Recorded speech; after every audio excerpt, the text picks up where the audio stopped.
Narito ako sa isang lugar na di ko maintindihan.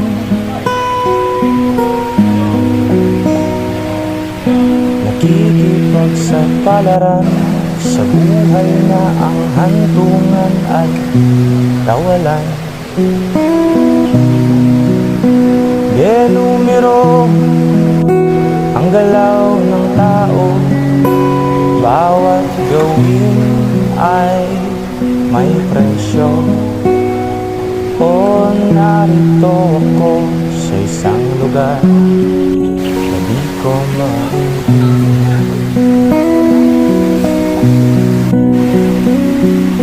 Dahil ng tao'y di pinapansin, nililipad ng hangin